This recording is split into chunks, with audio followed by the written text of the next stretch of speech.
नहीं, उसने अपने घर के अंदर ही एक खुफिया कमरा बना लिया जिसके अंदर उसने एलिजाबेथ के पुरानी बॉडी को छुपा दी। अब क्योंकि एलिजाबेथ की जगह शू ने ले रखी थी और शू अब काफी मशहूर भी होने को आ गई थी, इसीलिए शू अपने बॉडी यानी एलिजाबेथ के सारी जवानी के फोटोज को उसके बॉडी के साथ ही छुपा दी। एलिजाबेथ को अपने इस नए बॉडी में इतना ज्यादा मजा आ रहा था कि इन सब में वो भूल ही गई कि आज तो उसका शिफ्टिंग का दिन था। उसकी पुरानी यानी एलिजाबेथ वाली बॉडी का खाना खत्म हो रहा था और आज उसे अपनी बॉडी को शिफ्ट करनी थी। आज शू अपने दोस्त को घर भी लेकर आती है। यहाँ अपने घर में शू जब अपने काम में बिजी थी तो अचानक से उसके काम में कुछ अजीब सा होता हुआ फील हुआ और उसके बॉडी में दर्द के साथ सनसनाहट शुरू हो गया। वो समझ गई कि अब उसकी बॉडी को दूसरे बॉडी में शिफ्ट करने का टाइम है, लेकिन इस बार उसके बॉडी को शिफ्ट करने के बजाय उसके दिल में पता नहीं क्यों क्या सोचकर लालच आ गया। उसने कुछ और ज्यादा देर तक अपने इस नए बॉडी में रहने का फैसला किया और एलिजाबेथ के बॉडी से सब्सटेंस निकालकर अपने बॉडी में इंजेक्ट कर दिया, जिससे वो तो ठीक हो चुकी थी, लेकिन एलिजाबेथ के बॉडी के साथ आखिर क्या होने वाला था आगे पता चलेगा। 7 दिन और भी शू ने ऐसे ही गुजारे और फिर उसके बाद वही प्रोसेस के साथ बॉडी को दूसरे बॉडी में शिफ्ट हुई और फिर एलिजाबेथ वाले बॉडी में आई तो उसने देखा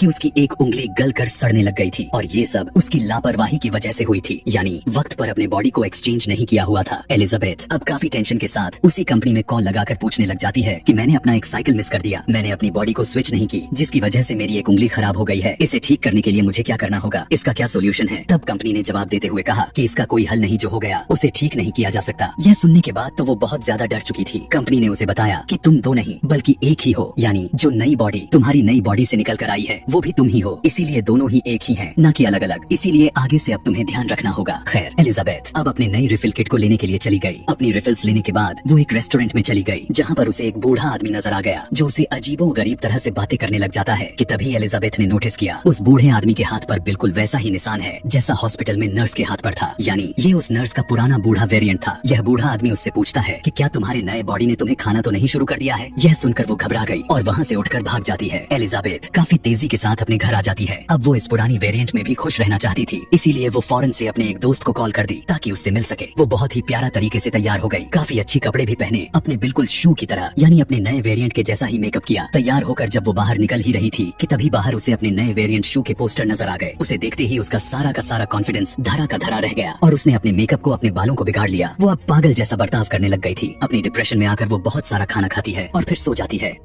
सीन कट होकर हमें दिखाया गया कि अब एलिजाबेथ बॉडी को स्विच कर चुकी है और ये टाइम अब उसके शो का था। एलिजाबेथ मंच पर डांस कर रही थी, यानी अपने शो की शूटिंग कर रही थी। तभी अचानक से उसकी लोअर वाली बॉडी पर हम्प दिखने लग जाता है, जिसे देखने के बाद वो कंफ्यूज होकर शूटिंग छोड़कर वॉशरूम में चली जाती है। उसने उस हम्प को स्क्रॉल करते हुए अपने नाभि के जरिए जब उसे बाहर निकाला तो उसे पता चला कि ये तो चिकन था जिसे रात में एलिजाबेथ ने खाया हुआ था। यह देखते ही वो बहुत ही ज्यादा हैरान हुई, डर कर उसकी आंख खुल गई। पता चला कि ये तो एलिजाबेथ का नाइटमेयर था। सुबह होने पर उसने सच में अपनी बॉडी को स्विच की अपने शो के लिए चली गई, लेकिन वहाँ पर जाने के बाद वो यह देखकर घबरा गई कि शो के लोग शूटिंग वाले सामान को पैक कर रहे थे और उन्होंने उसे बताया कि अब से यह शो कभी भी नहीं चलेगा। घबराते हुए जब वो डायरेक्टर के पास गई, उसकी परेशानी को खुशी में बदल दिया, कहते हुए कि अब वो इस आम वाली यानी छोटी शो नहीं करेगी बल्कि वो तो न्यू ईयर ईव होस्ट करने वाली है। यह सुनते ही उसकी खुशी का ठिकाना ही नहीं रहा था और उसने बिना कुछ सोचे समझे बात को स्वीकार कर लिया। हालांकि न्यू ईयर उसी दिन था जब उसे अपने बॉडी को स्विच करके एलिजाबेथ बॉडी में प्रवेश करना था। इस चीज की परवाह न करते हुए अब शू काफी दिन तक अपने इस नए वेरिएंट यानी इस नए बॉडी में रहती है और इसे एक्टिव रखने के लिए एलिजाबेथ यानी अपनी पुरानी बॉडी से सब्सटेंस निकालकर अपने बॉडी में इंजेक्ट करती रहती है, जिसका बुरा असर एलिजाबेथ के बूढ़े वाले बॉडी पर दिख रहा था। अब काफी दिन के बाद जब शू ने अपने आप को स्विच किया तो शुरू में देखा कि एलिजाबेथ तो पूरी तरह से बूढ़ी हो चुकी थी। दरअसल उसकी सीरम शू ने ज्यादा निकाल लिया था, जिसकी वजह से उसकी यह हाल हो गई। अपनी हालत को देखते हुए एलिजाबेथ को शू यानी अपने नए वेरिएंट से नफरत होने लग गया था। वो अपने घर में लगाई गई सारे के सारे शू के पिक्चर्स को मारने लग गई थी। इवन वो अपने घर के उस मिरर को कवर कर देती है जहाँ सामने से शू के बिलबोर्ड नजर आते थे। एलिजाबेथ बहुत परेशान होकर कंपनी में कॉल करती है और उनसे पूछने लग जाती है कि क्या इन सब का कोई इलाज या फिर कोई सोल्यूशन है, क्या मुझे वही बॉडी वापस नहीं मिल सकती जिस बॉडी के अंदर से अपने नए वेरिएंट को यानी शू को बाहर निकाला था। कंपनी के आदमी गुस्से से कहता है कि आपको पहले भी कहा जा चुका है, जो हो गया सो हो गया, अब कुछ भी चेंज नहीं हो सकता। हाँ, लेकिन तुम्हारे हाथ में यह जरूर है कि अगर तुम सब कुछ रोकना चाहती हो तो यहीं पर रोक सकती हो और आगे से तुम अपने ओल्ड वाली बॉडी यानी जो अभी एलिजाबेथ बॉडी में हो उसी कंडीशन में उसके साथ तुम अपनी पूरी जिंदगी यहीं से शुरू कर सकती हो। लेकिन यह एलिजाबेथ को बिल्कुल भी मंजूर नहीं था। रात में एलिजाबेथ को शो की कॉल आया और उसने फौरन से अपनी बॉडी दोबारा से स्विच कर ली। बॉडी को स्विच करने के बाद उसने एलिजाबेथ के बॉडी के अंदर से एक साथ 3 महीने का सब्सटेंस निकलकर अपने बॉडी के अंदर इंजेक्ट कर लिया। 3 महीने तक एलिजाबेथ ने शू के बॉडी से काफी सारे एंजॉय किया और फिर न्यू ईयर के दिन की एक रात पहले ही उसका फ्लूइड खत्म हो गया। वो आज भी पहले की तरह एक लड़के को अपने घर लेकर आई हुई थी कि तभी अचानक से उसे महसूस हुआ कि उसकी बॉडी के ऑर्गन्स फटने शुरू हो गए हैं। यह फील होते ही वो फौरन से जाकर एलिजाबेथ के बॉडी से सब्सटेंस निकालने की कोशिश में लग जाती है, लेकिन पता चला कि आज तो उसका सीरम निकला ही नहीं। यह देखकर वो बहुत ज्यादा घबरा गई और उसने कंपनी में कॉल की और पूछा कि अब एलिजाबेथ की बॉडी से सीरम नहीं निकल रहा, आखिर इसके लिए मुझे क्या करना चाहिए। तब कंपनी वाले उसे बताते हैं कि अगर अब उस पुराने वाले बॉडी से सब्सटेंस यानी सीरम नहीं निकल रहा, इसका मतलब है कि तुमने सारा का सारा सीरम को यूज कर रखा है और अब आपको नए सीरम बनने तक का इंतजार करना पड़ेगा। तब तक आप अपने बॉडी को स्विच करके रखो। कॉल पर ऐसी बात को सुनते ही शू की हालत बहुत ही ज्यादा बिगड़ने लग गई थी। वो अब कुछ भी सोचे समझे बगैर अपने बॉडी को स्विच करने लग जाती है और शू के स्विच करने की सारी आवाजें उसके घर पर आया हुआ लड़का सुन रहा था। जब उसे कुछ अजीब फील हुआ तो इन्वेस्टिगेट करने के लिए वो जब वॉशरूम में आया, लेकिन अजीब और खतरनाक दिखने वाली एलिजाबेथ ने फौरन से वॉशरूम का डोर लॉक कर लिया ताकि वो लड़का उसके इस भयानक रूप को देख ना पाए। देखने को मिलता है कि वो तो अब बहुत ही ज्यादा बूढ़ी हो चुकी थी और साथ में उसके सर के बाल भी गायब हो चुके थे। वो इतना भयानक दिख रही थी कि उस लड़के की जगह अगर कोई भी रहता तो डर जाता। उसे चलने में भी दिक्कतें आने लग गई थी। एलिजाबेथ अब बहुत ही ज्यादा घबरा चुकी थी। वो कंपनी में कॉल लगाया और कहने लग जाती है कि मैं सब कुछ यहीं पर रोकना चाहती हूँ। कंपनी वाले भी उसकी बात मान जाते हैं और उसे उनके पास से टर्मिनेशन फ्लूइड लेकर जाने को कहते हैं कि यह बॉडी बहुत ही भयानक दिख रही थी। वो अपने कोशिश के साथ जितना कर सकती थी वो अपने पुराने वाले बॉडी को कपड़ों में छुपा लेती है और फिर अपना टर्मिनेशन वाली सब्सटेंस लेने के लिए पहुंचती है।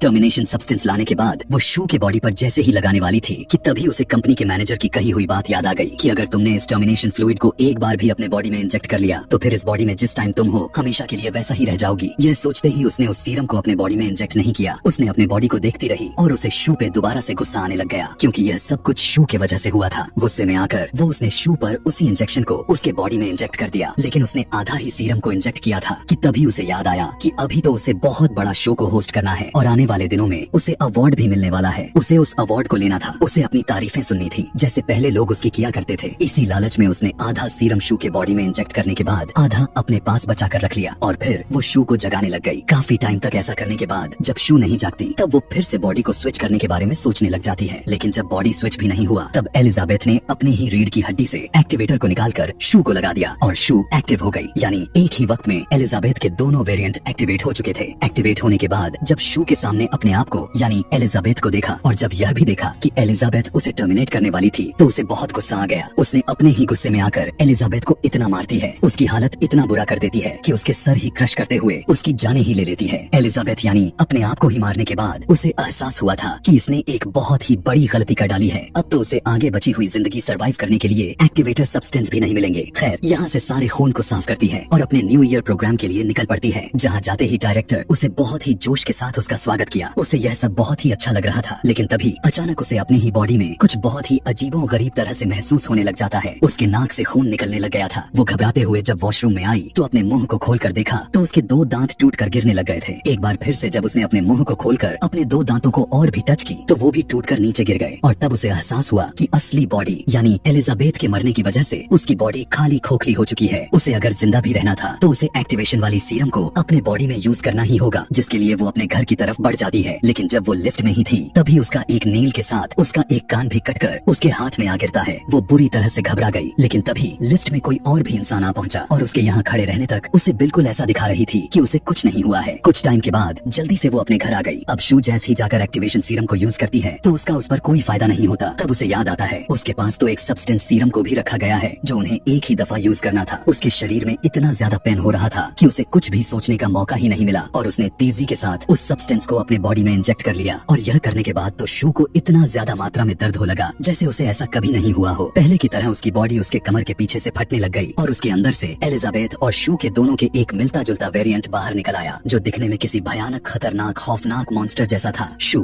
अब पूरी तरह से एक हाइब्रिड बन चुकी थी। उसकी दिमागी हालात इतना खराब हो चुका था कि उसे एहसास करने का मौका ही नहीं मिला कि अब वो आखिर क्या चीज है। वो अब लोगों के सामने जा सकती भी है कि नहीं। अब उसने अपने उस हाइब्रिड के चेहरे के ऊपर ही शू के पिक्चर को लगाया और अपने शो पर चली गई। जैसे ही वो स्टेज पर माइक के पास पहुंचती है वहाँ जाकर उसके मुंह से फोटो गिर जाती है और सभी लोगों को उसका भयानक सा दिखने वाला चेहरा नजर आ जाता है। वो दिखने में बहुत ही क्रिपी लुक दे रही थी। सभी लोग उससे डरने लग गए, उसे मॉन्स्टर कहते हुए उससे दूर भागने लग गए। एलिजाबेथ को देखकर घबराते हुए एक आदमी बेसबॉल बैट से एलिजाबेथ के मुंह पर वार कर देता है, जिससे उसका मुंह कटकर इधर उधर बिखर जाता है और उसकी बॉडी से खून निकलकर पूरे स्टूडियो में फैल जाता है। सभी लोग घबराकर वहाँ से भाग निकले और एलिजाबेथ की बॉडी अजीबो गरीब तरीकों के साथ अलग हो जाता है, जो किसी कीड़े की तरह रेंगते हुए वहाँ से बाहर निकल आई, जहाँ नीचे बिल्कुल एलिजाबेथ स्पार्कल का स्टार बना हुआ था। उसकी पूरी बॉडी खत्म हो चुकी थी और बस एलिजाबेथ का चेहरा अजीब हालत में उस स्टार के ऊपर लेटा हुआ था, जो आसमान की तरफ देखते हुए मुस्कुराए जा रहा, जो कुछ ही वक्त के बाद वो भी फट कर बिखर गया और वहाँ पर उसका खून ही रह गया, जिस खून को अगली सुबह यहाँ पर काम करने वाले वर्कर ने उसे साफ कर दिया। और यह इतनी दर्दनाक खौफनाक मूवी यहीं पर खत्म हो गई। ऐसे ही और भी मूवी एक्सप्लेनेशन वीडियोस देखने के लिए नीचे कमेंट में नेक्स्ट लिखना ना भूलें। Thanks for watching.